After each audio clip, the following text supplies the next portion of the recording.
Oh, yan. Yan. Ihalo ko na to. Kaysa naman lutuin ko mag-ano. Ihalo ko sa isda. Yan na, kumukulo na. Lagyan na natin yung malunggay, sili. Oh. Malunggay lang ilagay natin. Yummy.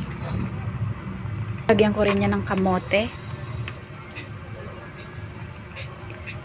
Wow. Yummy. O, diba?